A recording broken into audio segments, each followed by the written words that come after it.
The doctor slipped me a secret note that read, "Don't go home, run." That night, I discovered my own family was planning to have me committed to a nursing home to steal everything I had, but what they didn't know was that I had a secret that would change their lives forever. My name is Martha Caldwell, and I'm 70 years old. For 45 years, I thought I had raised a loving son. Benjamin came into my life when he was just 2 years old, an abandoned boy my husband and I adopted with all the love in the world. I gave him everything, an education, affection, and years of sacrifice. When my husband passed away 10 years ago, Benjamin became my only family, along with his wife Eleanor and my granddaughter Olivia. But that Tuesday, during what should have been a routine doctor's appointment, my world fell apart. Dr. Elliot Sterling, my trusted physician of many years, examined me as he always did, but something about his behavior seemed off. His hands trembled slightly as he checked my blood pressure, and he avoided direct eye contact. "Everything looks good, Mrs. Caldwell," he said, his voice strained. "Your labs are perfect. Your heart is strong. You have many good years ahead of you." As I got up to leave, I felt him approach from behind.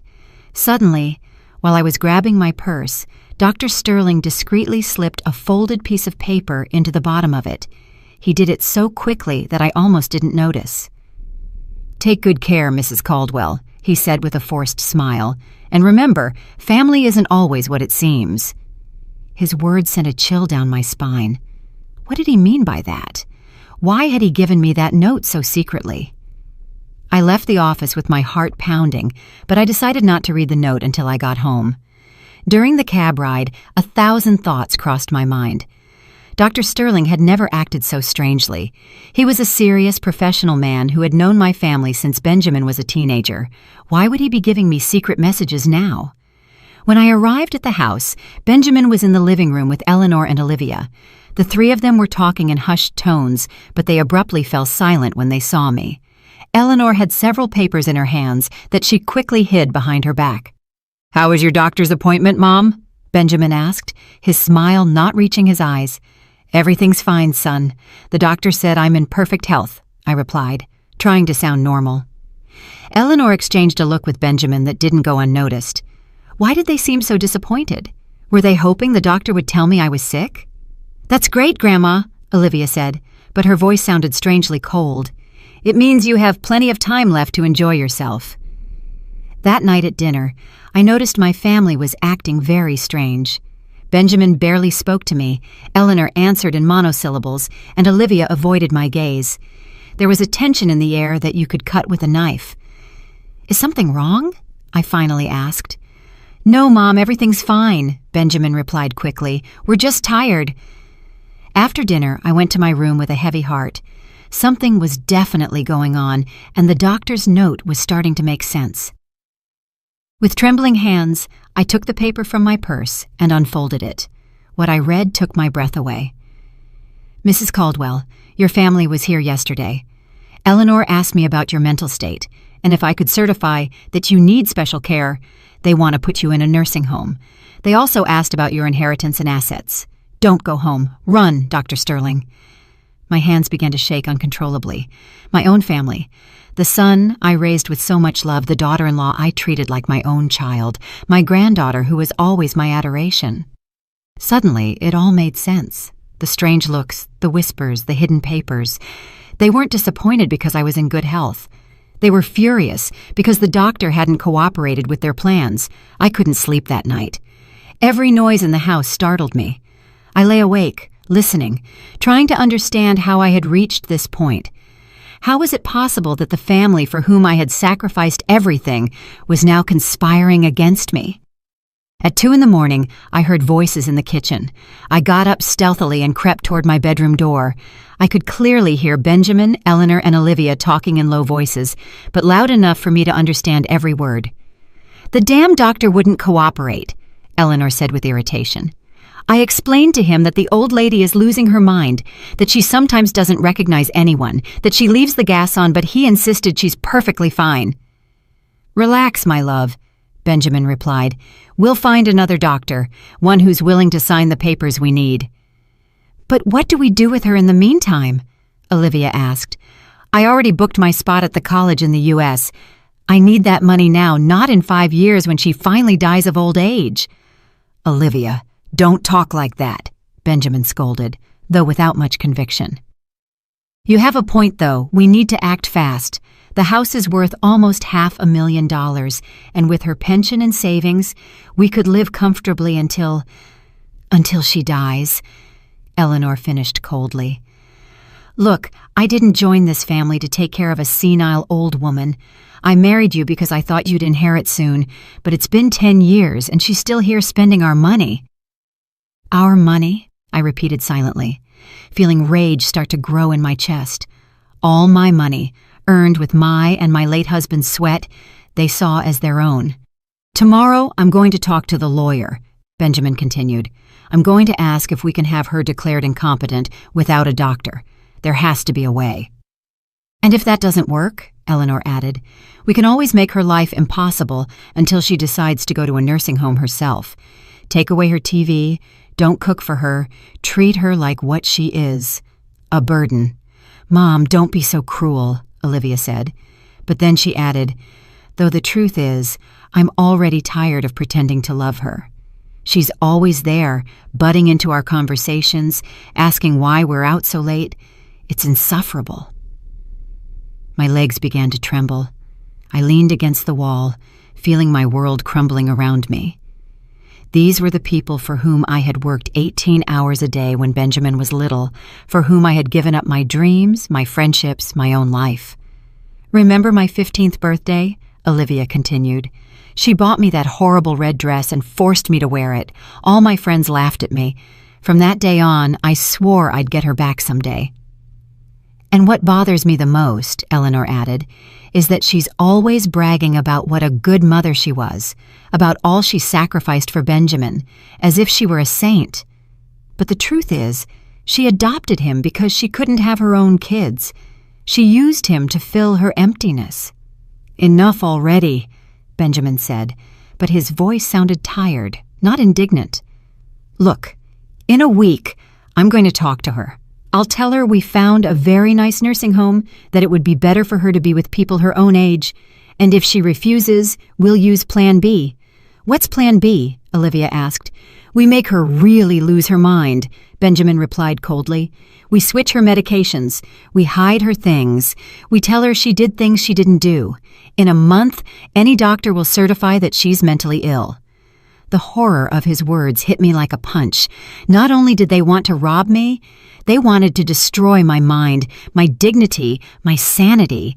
They wanted to turn me into what they claimed I already was. "It's perfect," Eleanor said, excited. "And once she's committed, we'll have access to all her accounts. We can sell the house, collect her pension, and dispose of everything without anyone bothering us." "Exactly," Benjamin confirmed. "And the best part is that no one will suspect a thing. To the outside world, we're the perfect family, lovingly taking care of a sick grandmother." They laughed. The three of them laughed, as if they had told the best joke in the world. They laughed at me, at my naivety, at my unconditional love for them. In that moment, something inside me broke. It wasn't my heart. That had already been shattered since I read the doctor's note. What broke was my blind faith in goodness, my belief that love is always reciprocated, my conviction that family is sacred. "First thing in the morning, I'm going to make copies of all her cards," Eleanor whispered. "That way, we can spend a little at a time without her noticing." "Great," Benjamin approved. "And I'm going to go through all her papers. There has to be a will somewhere that we can modify." "Modify how?" Olivia asked. "Let's just say that Grandma, in her mental confusion, decided to leave everything to us because we're the only ones who care for her," Benjamin explained with a smile in his voice. "Dad, you're a genius," Olivia said admiringly. "But we have to be careful. What if someone suspects something?" "No one's going to suspect anything," Eleanor reassured her. "She has no friends, no family besides us. She's a lonely old woman who is completely dependent on us. Who's going to defend her?" They were right. I had no close friends. I had lost touch with most of them when I dedicated myself completely to taking care of Benjamin. I had no siblings. My parents had passed away years ago. I was completely vulnerable. But what they didn't know, what they had never bothered to find out, was that I had a secret that would completely change the balance of power in this situation. When my husband died, he left me with more than just love and memories. He left me with an inheritance I had kept hidden all these years. $2.2 million in an offshore bank account that only I knew about, in addition to 3 properties overseas that he had bought as investments. I never told Benjamin about it because I wanted to be sure he loved me for who I was, not for what I had. I wanted him to build his own life, to be independent, but now I realized I had been a fool. He had never loved me. He had just been patiently waiting for me to die so he could inherit the little he thought I had. "Well," Benjamin said finally, "I think we're all clear. Tomorrow, we put the plan in motion. And remember, in front of her, we have to keep being the loving family we've always been." "Of course," Eleanor replied. "I'm an excellent actress. I can fake loving her for a little while longer." I heard their footsteps retreating toward their rooms. I stayed there, frozen, with the doctor's note clutched in my hand. He was right. I had to run. But I wasn't going to run like a scared victim. I was going to run like a woman who had just woken up from a 45-year-long dream. I was going to run to plan the most perfect revenge they could ever imagine. I spent the rest of the night planning. I didn't sleep for a minute, but for the first time in months, I felt completely awake. I knew I had to act fast and intelligently. They had underestimated the senile old lady, but they would soon discover they had woken up the wrong woman. At 5 a.m, when I was sure everyone was asleep, I silently took out my smallest suitcase and packed only the essentials: personal documents, a few changes of clothes, my medications, and most importantly, the little notebook where I had written down all the details of my secret accounts. Before leaving, I decided to do something that would give me an advantage in the future. I took out my phone and activated the voice recorder. Then I pretended I had forgotten something and walked back through the house, making sure to pass near Benjamin and Eleanor's room. As I expected, they were already awake, whispering about their plans for the day. Eleanor was talking about making copies of my cards, while Benjamin mentioned his appointment with the lawyer to ask about the declaration of incompetence. "Do you think she suspects anything?" Eleanor asked, worried. "Impossible," Benjamin replied. "She's too old and trusting. Besides, what could she do? She has nowhere to go. She has no money of her own. She has no friends. We're all she has." "It's pathetic," Eleanor added with contempt. "A 70-year-old woman who is completely dependent on us. Sometimes I feel sorry for her, but then I remember she chose this life. She could have remarried after her husband died, but she chose to stay here being the perfect grandmother. And now she's going to pay for that decision." Benjamin concluded coldly. Perfect. I had recorded enough material to sink them. After that, I put the phone away and finished getting ready to leave. I left a note on the kitchen table that said, "Gone to run some errands. I'll be back later, Martha." I knew they wouldn't suspect a thing. After all, a senile old woman going on a strategic escape wasn't a possibility they had considered. I took a cab to the nearest bank. It was Wednesday morning, and I knew I had a few hours before my family would realize something was wrong. At the bank, I withdrew a considerable amount of cash and verified that my secret accounts were intact. The teller, a young woman named Patricia, looked at me with curiosity when I asked to withdraw $5,000 in cash. "Are you sure, ma'am?" "That's a considerable amount to carry around in cash," she said with genuine concern. "Completely sure," I replied firmly. "I have some personal matters to take care of." After the bank, I took another cab to the most elegant hotel in the city. I knew I needed a place where I would feel safe while planning my next moves. The Grand Imperial Hotel was perfect, discreet, comfortable, and with services that would allow me to maintain my privacy. "How long will you be staying with us?" The receptionist, an elegant woman in her 40s, asked me. "I'm not sure," I replied. "It could be a week. It could be several months. It depends on how certain family matters unfold." She nodded with professional understanding and assigned me a suite on the 10th floor. As I went up in the elevator, I felt a mix of terror and excitement. For the first time in decades, I was making decisions just for myself. The suite was beautiful, spacious, with a view of the city, elegantly decorated, and equipped with everything I needed. I sat on the living room sofa and, for the first time since the night before, allowed my emotions to overwhelm me. I cried. I cried for the 45 years I had dedicated to raising a son who saw me as an obstacle. I cried for the humiliations I had endured without realizing it. I cried for the woman I had been before I became the perfect grandmother they despised. But after crying, I wiped away my tears and began to plan. I took out my notebook and started making a list of everything I needed to do. First, contact my financial advisors overseas to activate my accounts. Second, hire the best lawyer in the city. Third, find a private investigator who could help me document everything my family had done and was planning to do.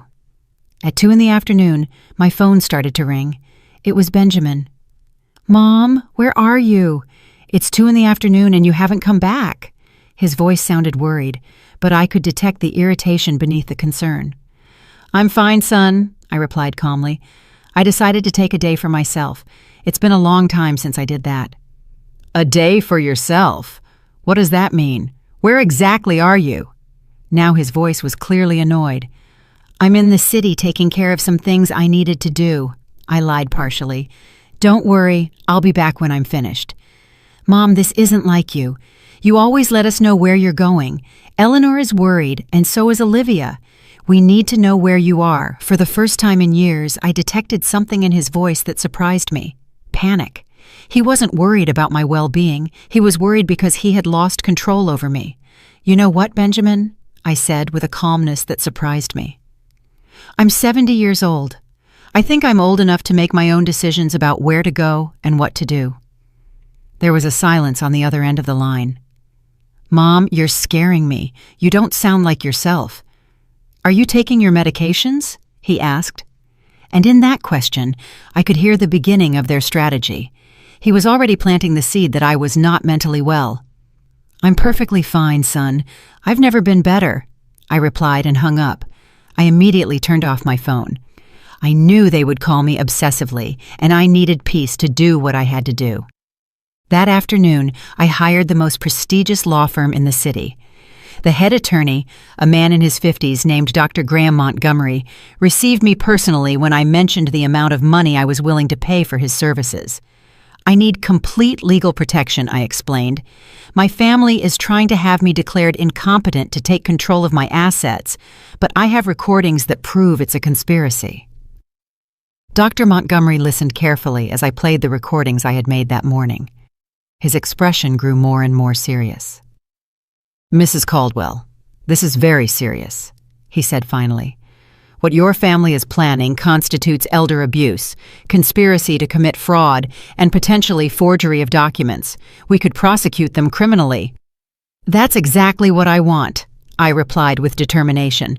"But I need to do it strategically. I want them to pay, but I want it to be in the most painful way possible for them." Dr. Montgomery smiled. It was the smile of a man who had found a case he liked. "Mrs. Caldwell, I think you and I are going to work very well together," he said. "I'm going to assign my best team to your case, but I need you to tell me everything, absolutely everything." I told him about adopting Benjamin, about my husband, about the years of sacrifice, about the secret inheritance, about everything. Dr. Montgomery took notes carefully. "Do you know exactly how much money you have in your secret accounts?" he asked me. $2.2 million in cash, plus 3 properties overseas that are worth approximately $1.5 million more, I replied. Dr. Montgomery stopped writing and looked at me with renewed respect. "Mrs. Caldwell, you are not just a victim of family abuse. You are a very powerful woman who has been underestimated by her family. We are going to use that power to teach them the lesson of their lives." For the first time in days, I smiled genuinely. The war had begun, but now I had the right weapons. That night, from the comfort of my hotel suite, I turned on my phone to check my messages. I had 37 missed calls from Benjamin, 15 from Eleanor, and 8 from Olivia. The text messages were becoming more and more desperate. "Mom, please answer. We are very worried." "Martha, if you don't respond, we're going to call the police." "Grandma, where are you? Dad says you're going to get into trouble." I decided to reply only to Benjamin. "I'm fine, don't worry. I'll come back when I'm ready." The response came immediately. "Mom, this isn't normal. You need to come home now. Eleanor made your favorite dinner." His favorite dinner. As if after 45 years, he didn't know that Eleanor had never cooked anything special for me. It was another lie, another manipulation. The next day, Dr. Graham Montgomery called me early. "Mrs. Caldwell, I have some interesting news. My private investigator has already started working on your case and has discovered something important. Your daughter-in-law, Eleanor, has been using your personal information to apply for credit cards in your name for the past 6 months." "What?" I exclaimed, feeling indignation grow in my chest. "She has 5 credit cards that you never authorized, with an accumulated debt of $43,000. Purchases at luxury stores, expensive restaurants, even a trip to the Florida Keys last month," the lawyer explained. "But I never went to the Florida Keys," I said, confused. "No, ma'am, they went. Your family took a week-long vacation using your money while they told you they were going to visit Eleanor's sick mother." The memory hit me like a slap. I remembered that week perfectly. Eleanor had cried, saying her mother was very ill and they needed to go and take care of her urgently. I had given them money for the trip, in addition to what they had already stolen with the fake credit cards. "Dr. Montgomery, what else did your investigator discover?" I asked, fearing the answer. "Your son Benjamin lost his job 8 months ago, but he never told you. He has been living off your savings and pension. We also discovered that he has already contacted 3 different doctors, trying to find one who is willing to certify that you suffer from senile dementia." Each revelation was a deeper stab. Not only had they planned to rob me, but they had already been robbing me for months. Not only did they want to declare me insane, they had already started the process. "And my granddaughter, Olivia?" I asked, my voice breaking. "She also has her secrets, Mrs. Caldwell. She's 3 months pregnant, but she's lying to her parents about who the father is. Apparently the real father is a married man of 50 who promised to leave his wife, but now doesn't want to know anything about the baby." "Oh my God," I whispered. My granddaughter. The girl I had helped raise was involved in a scandal that could destroy her future. "There's more," Dr. Montgomery continued. "Eleanor has been having an affair with your neighbor Dave for the past 2 years. My investigator has photographs and videos that prove it." "Dave? Carol's husband?" I asked, remembering the sweet woman who lived next door. "That's right. Apparently, Eleanor and Dave meet at a motel on Tuesday and Thursday afternoons, while Benjamin believes she is at her yoga class." The irony was brutal. While they were planning to destroy my life by accusing me of being crazy, each of them was living a lie that made them far worse than I could ever have imagined. "Dr. Montgomery, I want you to document all of this," I told him with renewed determination. "Every lie, every theft, every betrayal. I want that when the time comes to confront them, they have evidence of everything." "Of course, Mrs. Caldwell, but I have a suggestion. Instead of confronting them immediately, what do you think of letting them dig their own grave a little deeper?" That afternoon, I decided to do something I hadn't done in years: buy new clothes. I went to the most elegant stores in the city and bought 3 beautiful dresses: an elegant black one, a vibrant red one, and an emerald green one that made me feel powerful. I also bought new shoes, a genuine leather handbag, and even got my hair done at the city's most exclusive salon. The stylist, a young woman named Sophia, worked on my hair for 3 hours. "Ma'am, you have beautiful hair," she told me as she worked. "Why have you neglected it so much?" "Because, for a long time, I thought it wasn't worth taking care of myself," I replied honestly. "I thought my only function was to be the invisible grandmother who takes care of everyone else." "Well, those days are over," Sophia declared firmly. "When I'm done with you, you're going to look like the queen you've always been." And she was right. When I looked at myself in the mirror, I didn't recognize the woman looking back at me. My hair had a modern, elegant cut with highlights that brought light to my face. I looked powerful. That night, having dinner in the hotel restaurant, I decided to call Benjamin. "Mom, finally! Where the heck have you been?" His voice sounded furious, not worried.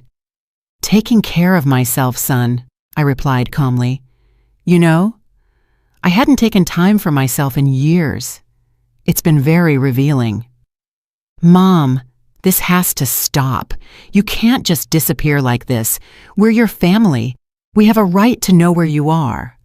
"A right," I repeated, letting the word hang in the air. "Since when does my family have a right over me?" "Since you started acting erratically," he replied. And there he was again, trying to plant the seed that I was mentally unstable.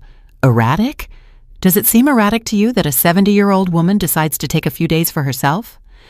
Yes, when that woman has never done anything like that before. "Mom, I think you need to talk to a specialist. You're acting very strangely." "A specialist?" I asked, feigning confusion. "What kind of specialist, Benjamin?" A psychologist, Mom. Someone who can help you with these behavioral changes." Perfect. He was admitting his intentions on a call that I was recording. "You know what, son? You're right. I do need specialized help," I told him, and I could hear his sigh of relief on the other end of the line. "I'm glad you understand, Mom." "Yes, I understand perfectly. I need a specialist in family fraud, a specialist in elder abuse, and a specialist in psychological manipulation, because that's exactly what you all have been doing to me." The silence on the other end of the line was deafening. "Mom, what are you talking about?" "I'm talking about the fact that I know everything, Benjamin. I know about the fake credit cards Eleanor took out in my name. I know about your plan to have me declared incompetent. I know about the doctors you've contacted. I know everything."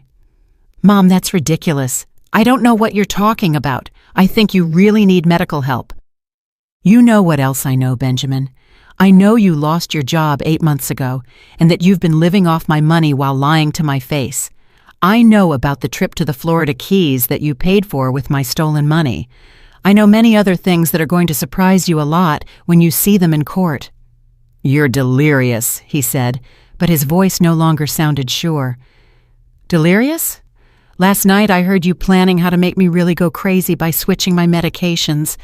Is that a delusion too?" This time the silence was even longer. "Mom, come home. We can talk about this as a family." "No, Benjamin, we are no longer family. A family doesn't betray you the way you betrayed me. A family doesn't plan the mental destruction of one of its members to steal their money." "Mom, please.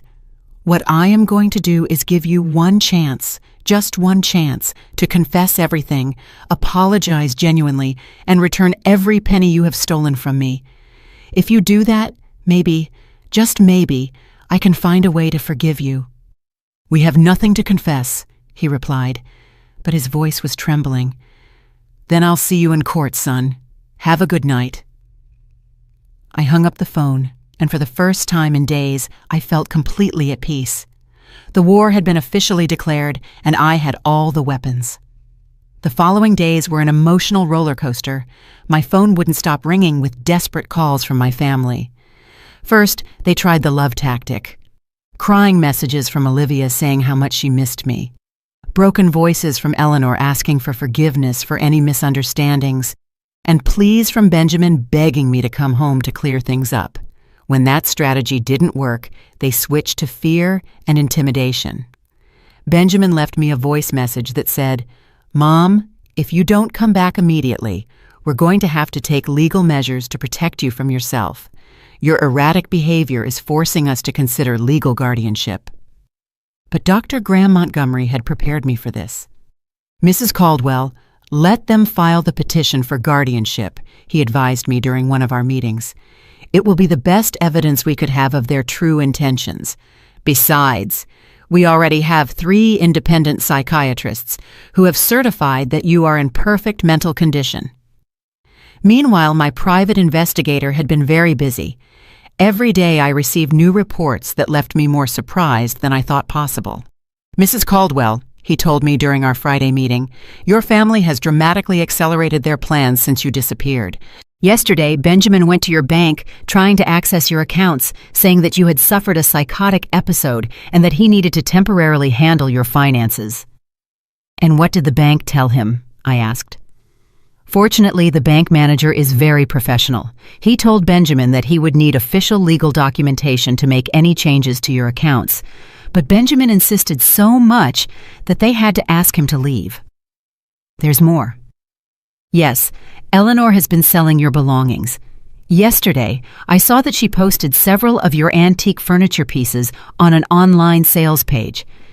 She also tried to sell your jewelry collection to a pawn shop, but the appraiser refused because the pieces obviously belonged to an older person, and Eleanor couldn't prove she had authorization to sell them.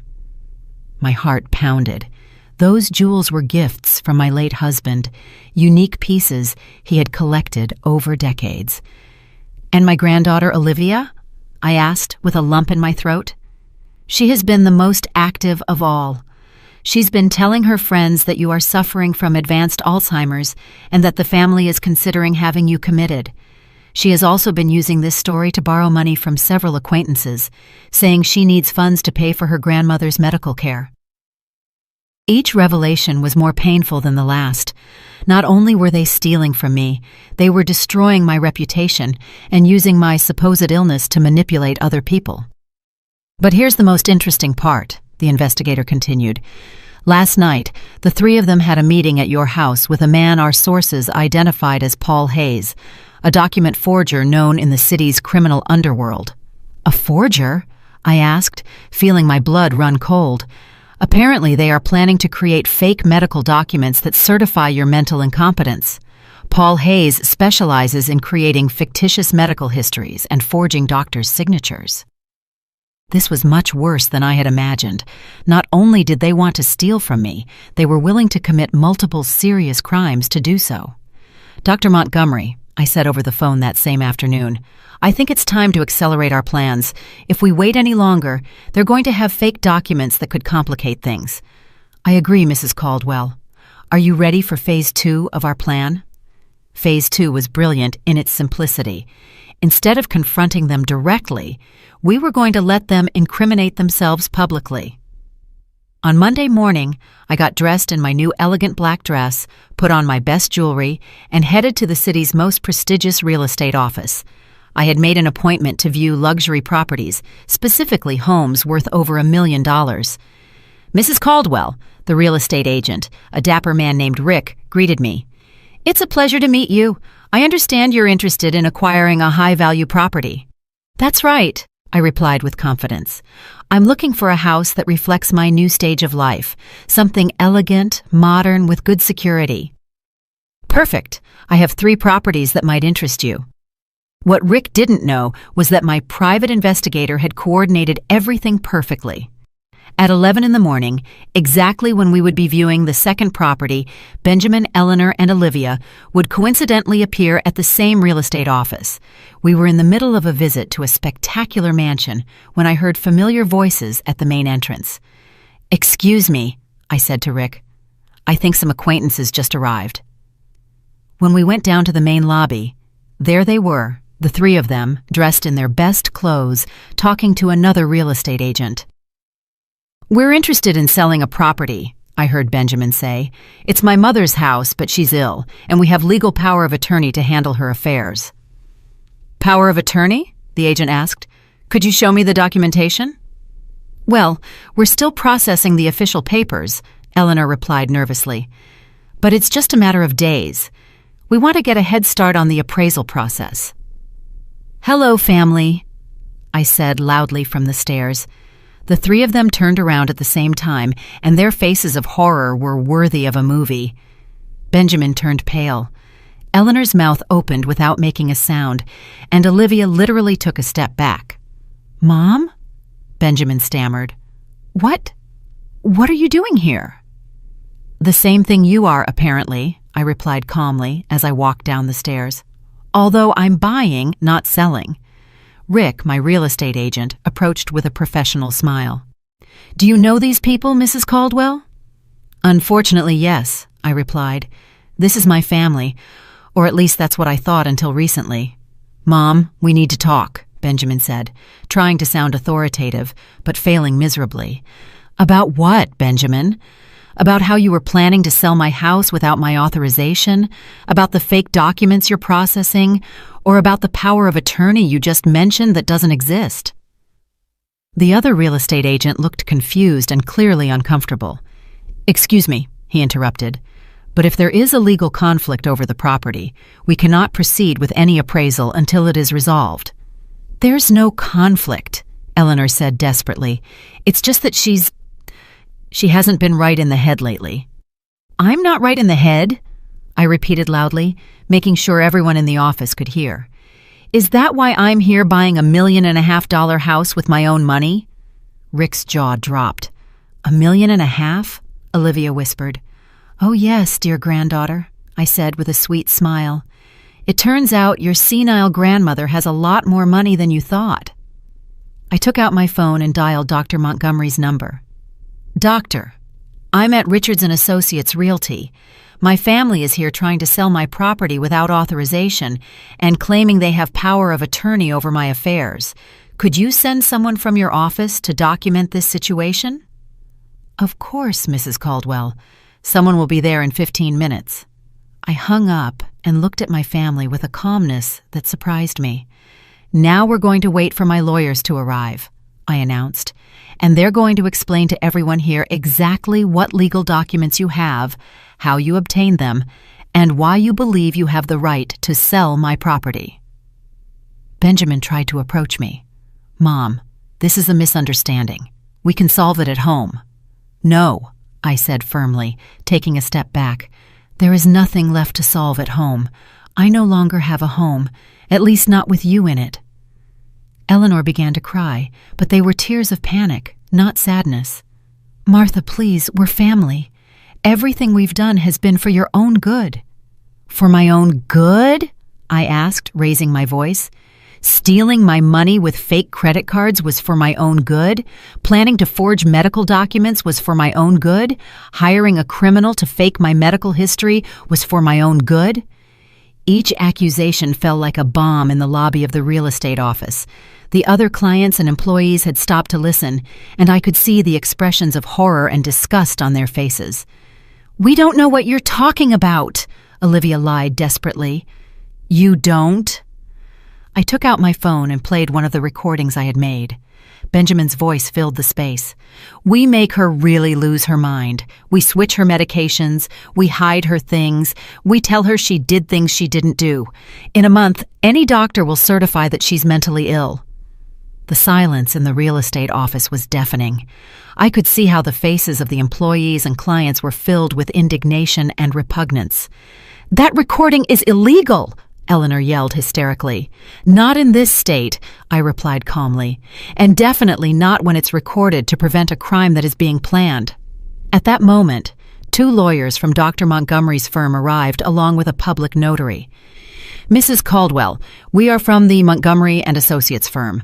We understand there are some people here who claim to have legal authority over your affairs. That's right, I replied. I would like you to officially document that these 3 people have no legal power over me, my properties, or my finances, and that any attempt to exercise such authority constitutes fraud. One of the lawyers addressed Benjamin. Sir, could you show me the documentation that supports your authority to sell Mrs. Caldwell's property? Benjamin opened and closed his mouth like a fish out of water. We're in the process of... In other words, they don't have any documentation, I declared, because they don't have any authority. What they do have is a criminal plan to steal everything I own. The public humiliation at the real estate office was just the beginning. When we left the building, my family followed me to the street, alternately yelling and pleading. Mom, wait! Benjamin shouted. Can't we fix this? It's all been a terrible misunderstanding. Grandma, please, Olivia cried. I love you. You can't do this to us. Eleanor, for her part, had completely changed her strategy. She no longer feigned love or concern. You're a bitter old woman, she shouted at me as I got into my cab. You've used us all these years. Benjamin gave you the best years of his life, and this is how you repay him? The best years of his life? I turned toward her from the cab window. Do you mean the years I worked 18 hours a day to support him? The years I gave up my career, my friends, my social life to raise him? Those years? You chose to adopt him, Eleanor replied with venom in her voice. No one forced you, and now you pretend we owe you eternal gratitude? I don't pretend you owe me gratitude, I replied with a deadly calm. I just pretend that you don't steal from me, that you don't betray me, and that you don't plan to drive me crazy to get my money. Apparently, that was too much to ask. I told the cab driver to start the car, leaving my family shouting on the curb. That afternoon, Dr. Montgomery summoned me to his office for an urgent meeting. Mrs. Caldwell, I have extraordinary news, he said, with a smile I hadn't seen before. Your family made a critical mistake after the incident at the real estate office. What kind of mistake? In their desperation, Benjamin went directly to the document forger, Paul Hayes, and paid him $50,000 in advance to speed up the creation of your fake medical documents. $50,000? Where did they get so much money? From the credit cards they took out in your name. And apparently, Eleanor sold her car. But here's the best part. Paul Hayes is an FBI informant. He has been collaborating with the authorities for the past 6 months to dismantle a document fraud ring. I was speechless for a moment. You mean that your family is not only being investigated for family fraud, but they are now under federal investigation for conspiracy to commit medical document fraud. The FBI has audio and video recordings of the entire transaction. That night, from my hotel suite, I decided to do something I had been putting off, confront each member of my family individually, but not face to face. I had something much more powerful in mind. I opened my laptop and created an account on the country's most popular live streaming platform. My title was simple but effective. A Grandma Tells the Truth About Her Family. At 8 at night, I started my first live stream. At first, there were only 3 viewers, but to my surprise, the number began to grow rapidly. Good evening, I began, looking directly at the camera. My name is Martha Caldwell. I'm 70 years old, and tonight I'm going to tell you a story that will change the way you see perfect families. In 20 minutes, I had over 500 viewers. By the end of the hour, there were over 3,000. I told them everything. From Benjamin's adoption to the secret note from Dr. Sterling, from the fraudulent credit cards to the plans to drive me crazy. I played the recordings, showed the documents I had compiled, and explained each betrayal in precise detail. The live comments were overwhelmingly supportive. What a horrible family. Mrs. Caldwell, you are a warrior. Sue them. Make them pay for everything. My grandmother went through something similar. Thank you for being so brave. But what really changed everything was when, in the middle of my stream, I received a live call. It was Olivia. Grandma, please turn off that stream, she pleaded. You're ruining our lives. I'm ruining your lives? I repeated so that all the viewers could hear. Don't you think you all ruined mine first? Grandma, everyone is watching us.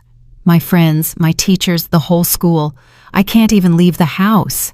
And how do you think I would feel if you had me committed to a nursing home against my will, declared mentally incompetent, and stole all my money? That was never going to happen. We were just exploring options.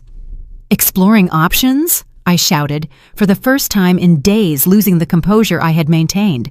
Olivia, I raised you since you were a baby. I changed your diapers. I took you to school. I took care of you when you were sick, and you were there smiling while your parents planned to destroy me. The silence on the other end of the line was deafening, but the live comments exploded. Tell her the truth! This girl is shameless. Mrs. Caldwell, don't let her manipulate you. Grandma, Olivia finally said in a broken voice, I need money for college and for other things. You thought what, Olivia? You thought I was your personal bank? You thought you could collaborate on a plan to drive me crazy and then use my money to pay for your studies? It's not like that. Then how is it? Explain it to the 4,000 people who are watching us right now. Explain to them why you told your friends you needed to borrow money to pay for my medical care while I was perfectly fine. Another silence. Then barely audible, "How do you know that?" "Because I'm not the senile old woman you think I am. I know everything, Olivia. Everything, including things about you that your parents don't know." "What? What things?" "Things that could ruin your future much more than this stream could." She hung up immediately, but the damage was already done. The viewers had heard my granddaughter implicitly admit that she knew about the plans against me. 5 minutes later, my phone rang again. This time it was Benjamin, and he sounded absolutely furious. "Mom, turn off that stream right now!" he roared. "Hello, Benjamin," I said sweetly. "Do you want to talk to the 5,000 people who are watching us?" "This is defamation. I'm going to sue you for slander." "Slander? Is it slander to play audio recordings where you all plan to drive me crazy? Is it slander to show bank statements that prove you've been stealing from me for months? Those recordings are illegal." "Not in this state, son, and definitely not when they're made to prevent a crime. But tell me, do you want to explain to all these viewers why you paid a document forger $50,000 yesterday afternoon?" The silence was so long I thought he had hung up. How do you know that?" "Because Paul Hayes is an FBI informant. Benjamin, congratulations. Now you're not only being investigated for family fraud, but for federal conspiracy." "You're lying. Want to bet? Check the news tomorrow morning. Or better yet, wait for the federal agents to knock on your door." The live comments went wild. "FBI, FBI, FBI. This family is going to jail. Mrs. Caldwell is a detective. Justice for Grandma." "Mom," Benjamin said in a broken voice, completely different from his fury before. "Please, stop this. We can still fix it. We're family, aren't we?" "Benjamin," I replied with genuine sadness, "a family doesn't betray. A family doesn't steal. A family doesn't plan the mental destruction of one of its members. What you are is not a family. It's a criminal organization that shares a last name. We gave you 45 years of our lives. You didn't give me 45 years. I gave you 45 years of my life. I gave up everything for you, and you were just waiting for me to die to inherit what you thought I had. We need that money, Mom. We have debts, problems. And that's why you decided to drive me crazy? That's why you decided to steal from me? That's why you decided to destroy the last years of my life? It wasn't personal." Those 3 words hung in the air like a death sentence. It wasn't personal. 45 years of love, sacrifice, and dedication. And to him, it wasn't personal. "You're right, Benjamin," I said finally. "It wasn't personal for you all, and from now on, it won't be personal for me either. I'll see you in court." I hung up and looked at the camera. "And that, dear viewers, was my family," I said with a sad smile. "Tomorrow, I'll continue with this story. Good night." I ended the stream with over 7,000 viewers and hundreds of messages of support.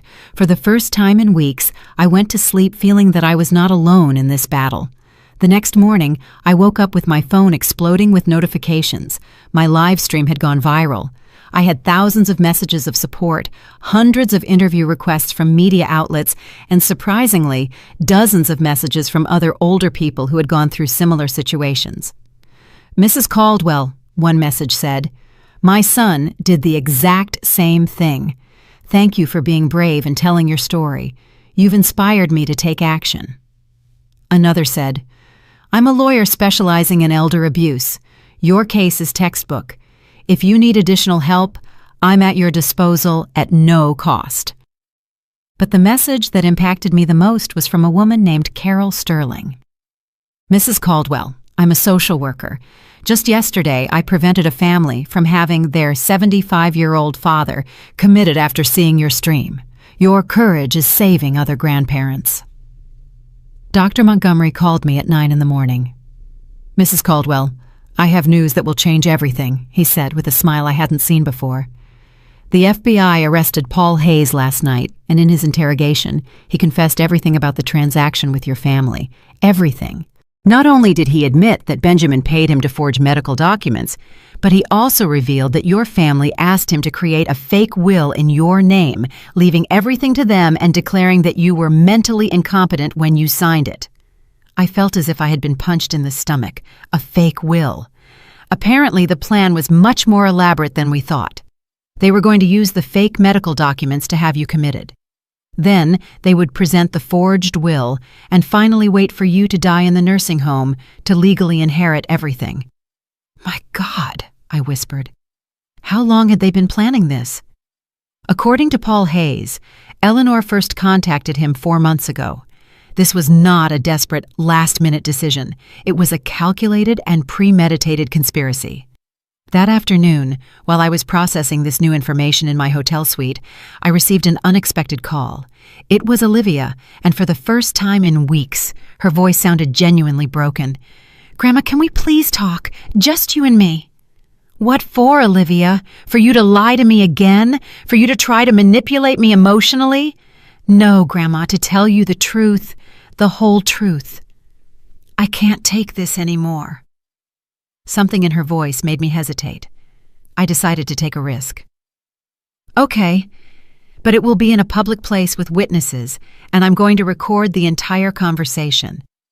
Whatever you want, just please." We met at the cafe in the hotel lobby. Olivia arrived with eyes swollen from crying, dressed carelessly, very different from the vain girl I knew. "Grandma," she began before I could say anything, "you have to know that I never wanted things to go this far." "How far, Olivia? How far did you think was acceptable?" "At first, Mom and Dad just talked about convincing you to move to a luxury nursing home. They said it would be better for you, that you would have the company of people your own age." "And what did you think?" I thought maybe they were right. The house is very big for you alone, and sometimes you seemed lonely." She stopped and looked me in the eyes. "But that was before I knew about the money." "What money? They didn't know about my secret accounts." "No, but they knew about your pension, about the savings you had in the local bank, about the value of the house. Mom had been investigating for months, going through your papers when you weren't home. She would call your bank pretending to be you. She even went to see your old boss to ask about your retirement pension." Each revelation was a deeper stab. And when they decided it wasn't enough to just convince me, Olivia began to cry. "When Mom found out that you could live another 20 years, she said she couldn't wait that long, that she needed the money now." What did she need the money for so urgently? To pay Dad's debts. He lost a lot of money on sports betting over the past 2 years. He owes over $100,000 to some very dangerous people. Another shocking revelation. Benjamin had not only lost his job, he was a compulsive gambler with dangerous debts. "And what part did you play in all of this?" I needed money for college and for other things." She unconsciously touched her belly. "Other things like what, Olivia?" "I'm pregnant, Grandma," she confessed finally. "The father he's a married man who doesn't want to know anything about the baby. I need money to decide what to do."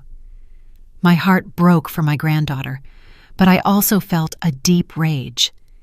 "And that's why you decided to participate in a plan to drive me crazy?"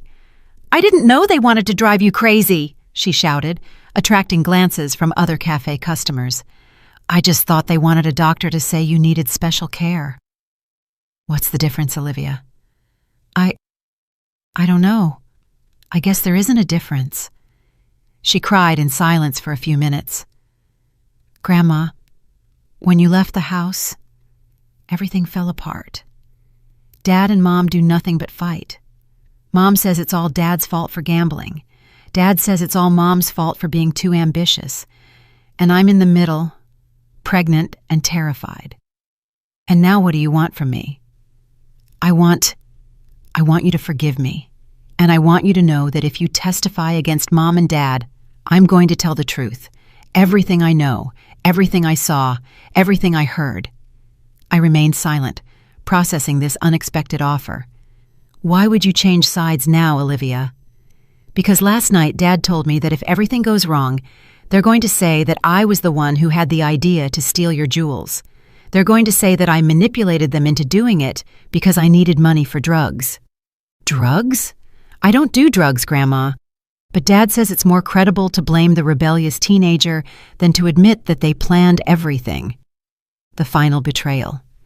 Not only had they betrayed me, but now they were willing to betray their own daughter to save themselves. Do you have proof of what you're telling me? Olivia took out her phone. I have recordings of all their fights since you left. I have text messages where they plan to blame me. I have videos of Mom counting the money she got from selling your jewels. Why did you record all of that?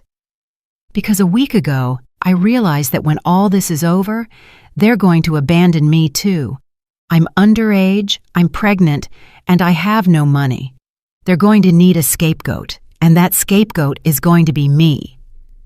I looked at her intently, trying to determine if this was another manipulation or if I was finally hearing the truth. Olivia, if you decide to testify against your parents, your life will change forever. Your relationship with them will be completely over. My relationship with them is already over, Grandma, from the moment they decided to use me as part of their plan against you and then decided to sacrifice me to save themselves. And what do you want in exchange for your testimony? I want you to help me finish high school. I want you to help me make the right decision about my pregnancy. And I want you to teach me how to be a strong woman like you. For the first time in weeks, I felt a spark of the old connection I had had with my granddaughter. Olivia, if you do this, if you help me get justice, I'm not only going to help you with high school and with your situation, I'm going to teach you something much more valuable. What? I'm going to teach you that real family is not defined by blood, but by loyalty, respect, and genuine love, and that sometimes protecting yourself means moving away from toxic people, even if you share their last name. Olivia extended her hand across the table. Deal, Grandma. I shook her hand, knowing that this moment would mark the beginning of the end for Benjamin and Eleanor. Deal, my girl. But now you're my ally, and allies protect each other. Are you ready for that responsibility? More ready than I've ever been for anything in my life. The day of the trial came faster than I expected. In 3 weeks, Dr. Montgomery had built a case so solid that even my family's expensive lawyer recommended that they plead guilty to negotiate a lesser sentence. But Benjamin and Eleanor refused. They wanted to take the case to trial, convinced they could manipulate the jury with the image of the loving family caring for the confused grandmother. The day the trial began, I arrived at the courthouse dressed in my most elegant black suit, accompanied by Olivia, who had decided to move in with me at the hotel for the duration of the legal process. "Are you nervous, Grandma?" she asked me as we went up the courthouse stairs. "No, my girl," I replied calmly. "I'm at peace. The truth always finds its way out." The courtroom was packed. My story had become national news after several outlets covered my live streams. There were journalists, cameras, and dozens of older people who had come to show their support. When I saw Benjamin and Eleanor at the defense table, I barely recognized them. Benjamin had lost weight and had deep, dark circles under his eyes. Eleanor looked gaunt and nervous. The stress of knowing they were facing years in prison had taken its toll. The prosecutor presented the case masterfully. He showed the audio recordings where they planned to drive me crazy. He presented evidence of credit card fraud. He explained the conspiracy with the document forger and finally showed the proof of the fraudulent mortgage on my house. But the most shocking moment came when Olivia took the stand as a witness for the prosecution. "Ms. Caldwell," the prosecutor asked her, "can you tell us what you heard when your parents discussed their plans for your grandmother?" With a firm, clear voice, Olivia narrated every conversation, every plan, every betrayal. She described how they had planned to switch my medications, how they had calculated how much money they would get from my death, and how they had decided to blame her if everything went wrong. When she finished testifying, the silence in the courtroom was deafening. I saw several members of the jury wiping tears from their eyes. The defense attorney tried to discredit Olivia, suggesting she was lying to get money from me. "Ms., isn't it true that you're pregnant and need money?" he asked aggressively. "Yes, I'm pregnant," Olivia replied with dignity. "And yes, I need help, but I'm not lying to get it. I'm telling the truth because it's the right thing to do." "And isn't it convenient that your grandmother promised to help you financially in exchange for your testimony?" "My grandmother didn't promise me money in exchange for my testimony," Olivia replied firmly. "She promised me support because I finally had the courage to do the right thing. There's a difference." When it was my turn to testify, I took the stand feeling the weight of all the eyes in the courtroom on me. "Mrs. Caldwell," the prosecutor asked me, "can you tell us how you felt when you discovered your family's plans?" "I felt like I had lived a lie for 45 years, I replied. "They didn't just betray me. They made me question every moment of love I thought I had shared with them. They made me wonder if I was ever anything more than an obstacle between them and my money. And how do you feel now?" "Now I feel free," I said, looking directly at Benjamin.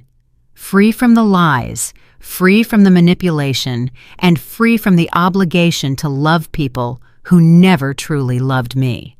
The defense attorney tried to make me look like a vengeful, wealthy woman who was exaggerating the situation. "Mrs. Caldwell, isn't it true that you have millions of dollars that you never mentioned to your family?" "It's true that I have resources they were unaware of," I admitted. "But those resources do not justify conspiring to drive me crazy, stealing my identity, or forging legal documents." "Don't you think your family deserved to know about that money?" "Deserved? Why? For planning my forced commitment? For stealing from me for months? For betraying me in the cruelest way possible?" The trial lasted 5 days. In the end, the jury deliberated for just 2 hours before returning with a unanimous verdict: guilty on all counts.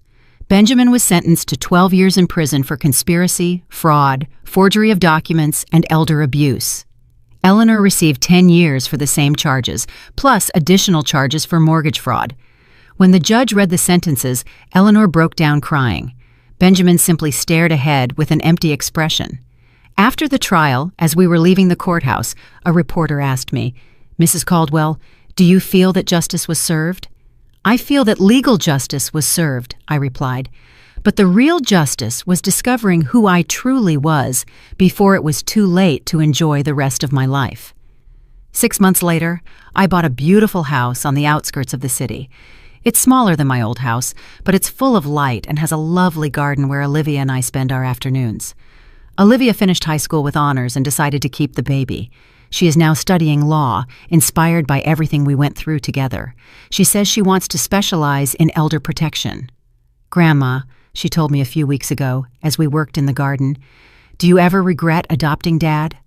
"I don't regret adopting him," I replied, caressing the flowers we had planted together. "I only regret not having understood sooner that kindness should never be practiced at the cost of self-destruction." "And what did you learn from all of this?" "I learned that real family is not defined by blood or shared years.